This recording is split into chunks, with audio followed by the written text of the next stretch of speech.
BCom second year paper है money in financial system. आज की कक्षा का टॉपिक है टाइप्स ऑफ फाइनेंशियल मार्केट, वित्तीय बाजार के प्रकार। विद्यार्थियों, वित्तीय बाजार एक ऐसी व्यवस्था होती है जहां पर कोषों को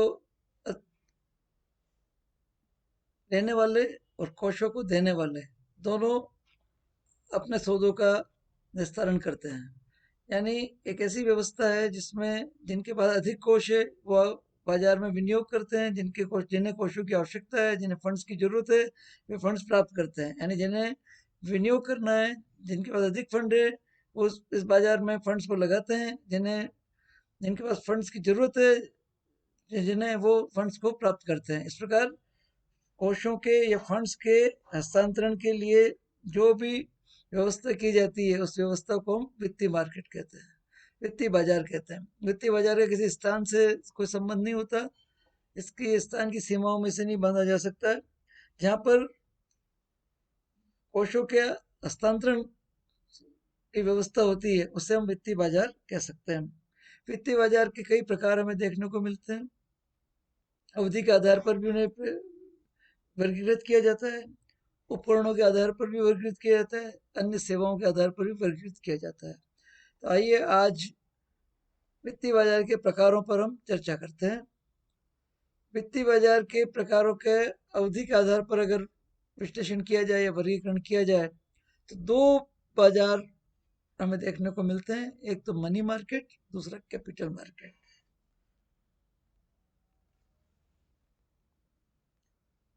जो अल्पकालीन प्रपत्रों वाला बाजार है उसे हम मनी मार्केट कहते हैं।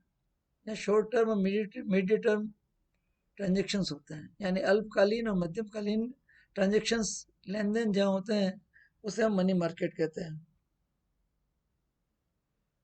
जो जहाँ पर दीर्घकालीन ट्रांजेक्शन्स होते हैं, दीर्घकालीन सौदे होते हैं, उन्हें कैपिटल मार्केट या पूंजी बाजार कहा जाता है। अल्पकालीन प्रपत्र के बाजार को मुद्रा बाजार के रूप में तथा दीर्घकालीन प्रपत्रों के लेन देन के बाजार को पूंजी बाजार कहा जाता है।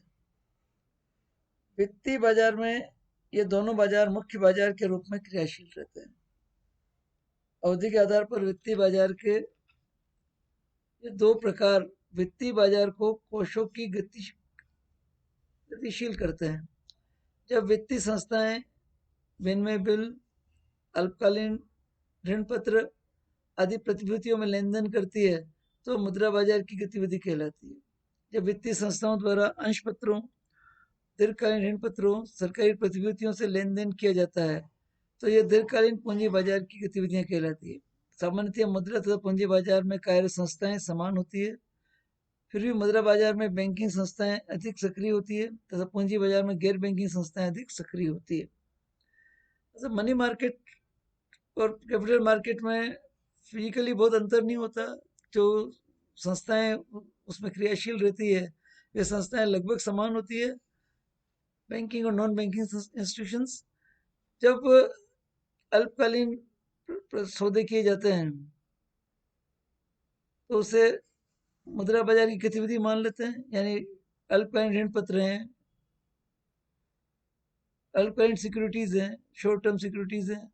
और जब शेयर्स के लिए होल्डर्स है, शेयर्स का है, स्टॉक का है, डिवेंचर्स हैं जो दीर्घकाल के लिए जारी किए जाते हैं, वो एक्टिविटी होती है, इन प्रपत्रों का लेन देन होता है तो कैपिटल मार्केट कहलाता है। बेसिकली अगर देखा जाए तो वित्तीय बाजारों में दो बाजार ही आते हैं और इनमें सबसे अधिक सक्रियता बैंकिंग संस्थाओं की रहती है और नॉन बैंकिंग संस्थाओं की भी रहती है, लेकिन अत्यधिक एक्टिव जो अगर कंपोनेंट है वो बैंकिंग इंस्टीट्यूशन होता है। तो अगर मोटे तौर पर कहा जाए तो money market and capital market are the two division of classification of financial market.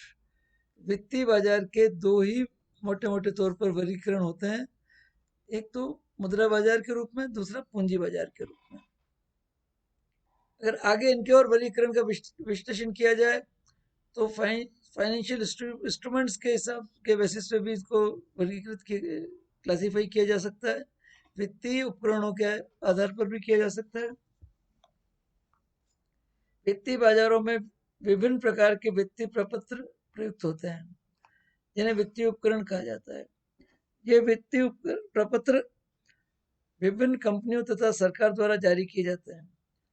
जब कंपनियों तथा सरकार द्वारा वित्तीय उपकरणों का प्रथम निर्गमन किया जाता है और वित्तीय संस्थाएं इन निर्गमनों का क्रय विक्रय करती है, तो इन्हें प्राथमिक वित्तीय बाजार कहा जाता है। जब बाजार में पहले से ही उपलब्ध उपकरणों का क्रय विक्रय होता है, तो इसे द्वितीयक बाजार कहा जाता है। इस प्रकार उपकरणों के आधार पर प्राथमिक और द्वितीयक बाजार अल्पकालीन तथा दीर्घकालीन बाजार भी हो सकते हैं। प्राइमरी मार्केट और सेकेंडरी मार्केट।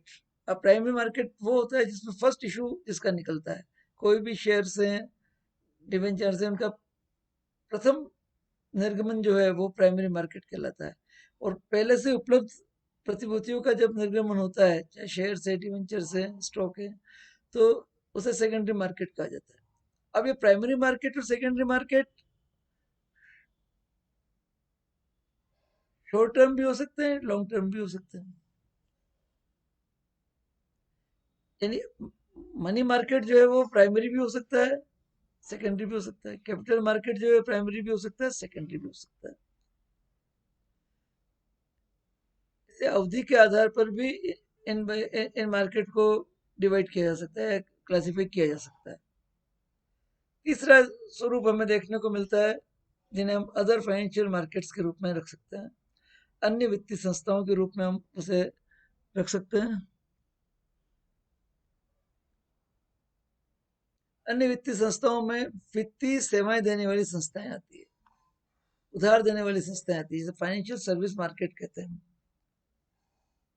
जिन्हें वित्तीय बाजार को उनकी क्रियात्मकता के आधार पर भी विभाजित किया जाता है। जब बैंकिंग संस्थाओं द्वारा जमा एवं आहरण के अतिरिक्त अन्य वित्तीय सेवाएं प्रदान की जाती है, जैसे ग्राहक की ओर से अंश पत्र या प्रतिभूतियों का क्रय विक्रय करना, इसके बदले सेवा शुल्क भी लिया जाता है, तो ये वित्तीय सेवा बाजार कहलाता है। इसी प्रकार जब दलालों द्वारा ये वित्तीय अंश एवं ऋण पत्र खरीदने व बेचने में शुल्क लेकर सहयोग किया जाता है, तो यह गतिविधि भी वित्तीय सेवा बाजार का अंग हो जाती है। इसी प्रकार वित्तीय संस्थाओं द्वारा उपभोग ऋण प्रदान किए जाते हैं तथा सावधि ऋण दिए जाते हैं, तो इससे ऋण बाजार की संज्ञा दी जाती है। इसमें वित्तीय संस्थाओं द्वारा निश्चित बाजार दर पर ऋण प्रदान किए जाते हैं। सरकारों द्वारा भी सार्वजनिक परियोजनाओं को पूरा करने हेतु वित्तीय बाजारों से ऋण प्राप्त किया जाता है, यह ऋण बाजार कहलाता है। ऋण बाजार भी अल्पकालीन, मध्यमकालीन तथा दीर्घकालीन अवधि के हो सकते हैं। इस प्रकार वित्तीय बाजारों को उनके क्रियाकलापों के आधार पर तीन भागों में विभाजित किया जा सकता है। प्रतिभूति की अवधि के आधार पर मुद्रा बाजार तथा पूंजी बाजार रूपी सशक्त वित्तीय बाजार विकसित हुए। प्रथम निर्गमन से संबंधित बाजारों को प्राथमिक बाजार की संज्ञा दी जाती है। उपलब्ध पुरानी प्रतिभूतियों के क्रय विक्रय को द्वितीयक बाजार कहा जाता है। जब वित्तीय संस्थाएं सेवा शुल्क लेकर वित्तीय सेवाएं प्रदान करती है, तो सेवा बाजार कहलाता है। बैंकिंग संस्थाओं द्वारा प्रदत्त ऋणों को ऋण बाजार का विकास होता है। किंतु मोटे तौर पर यदि देखा जाए तो वित्तीय बाजार दो भागों में विभाजित किया जाना उचित होगा। प्रथम अल्पकालीन प्रतिभूतियों का बाजार यानी मुद्रा बाजार तथा द्वितीय दीर्घकालीन प्रतिभूतियों का बाजार यानी पूंजी बाजार। दोनों बाजारों का विस्तृत वर्णन हम अगली कक्षाओं में करेंगे। संक्षेप में अगर हम समझना चाहें तो वित्तीय बाजारों के प्रकार में समय अवधि के आधार पर money market and capital market, यानी मोटे तौर पर कहा जाए तो बाजारों का वर्गीकरण दो वित्तीय बाजार, दो तरह के वित्तीय बाजारों के रूप में किया जा सकता है। एक तो मुद्रा बाजार, दूसरा पूंजी बाजार। फाइनेंशियल इंस्ट्रूमेंट्स के बेसिस पे अब ये जो बाजार हैं, अल्पकालीन प्रतिभूतियों का बाजार भी हो सकता है, दीर्घकालीन प्रतिभूतियों का बाजार भी हो सकता है। यानी जब प्रथम निर्गमन वाली प्रतिभूतियां होती है तो उसे प्राइमरी मार्केट कहते हैं, और पहले से ही संचालित प्रतिभूतियों, जारी की गई प्रतिभूतियों का जब लेन देन होता है तो उसे सेकेंडरी मार्केट कहते हैं। जब शुल्क लेकर के, कमीशन लेकर के संस्थाएं, बैंकिंग संस्थाएं या अन्य वित्तीय संस्थाएं सर्विसेज देती हैं, सेवाएं प्रदान करती है, तो उसे हम फाइनेंशियल सर्विस मार्केट कहते हैं। जब बैंकों द्वारा जो लोन दिए जाते हैं, ऋण प्रदान किए जाते हैं, उससे लोन बाजार का विकास होता है। कहने का अर्थ ये है कि वित्तीय संस्थाएं जो वित्त उपलब्ध कराती है और जिन प्रतिभूतियों का लेन देन करती है, उसे हम वित्तीय बाजार कहते हैं। और ये अल्पकालीन अवधि के लिए होते हैं तो उन्हें मनी मार्केट कहते हैं, दीर्घकालीन अवधि के लिए होते हैं तो उन्हें हम कैपिटल मार्केट कहते हैं। इनमें सबसे अधिक सक्रिय संस्थाएं होती है, बैंकिंग संस्थाएं होती है, अधिकतम भाग बैंकिंग संस्थाओं द्वारा पूरा किया जाता है, पर गैर बैंकिंग संस्थाएं भी वित्त बाजार का प्रमुख अंग होती है। ये था वित्तीय बाजार के प्रकारों के बारे में। वित्तीय बाजार के मोटे तौर पर संक्षेप में अगर कहा जाए तो केवल दो प्रकार होते हैं, money market and capital market. लेकिन अगर परीक्षा में आपसे वित्तीय बाजारों के प्रकार पूछते हैं तो अगर 10 नंबर का प्रश्न है तो आपको ये तीनों ही तरह से प्रकारों का वर्गीकरण करना है, उनका विश्लेषण करना है, उसे विस्तार से समझाना होगा। और अगर मान लो 1 नंबर के क्वेश्चन में ए पार्ट में आता है वित्तीय बाजार के प्रकार बताइए, तो आपको सिर्फ दो प्रकार बताने हैं, money market and capital market. इस प्रकार प्रश्न की दृष्टि से कैसा प्रश्न पूछा जा रहा है उसके आधार पर आपको उसका उत्तर निर्धारित करना होगा। ये था हमारे वित्तीय बाजार के प्रकारों के बारे में। आज की कक्षा यहीं पूर्ण की जाती है। अगली कक्षा में हम मुद्रा बाजार और पूंजी बाजार के बारे में विस्तार पूर्वक पढ़ेंगे। Thank you very much. Thanks.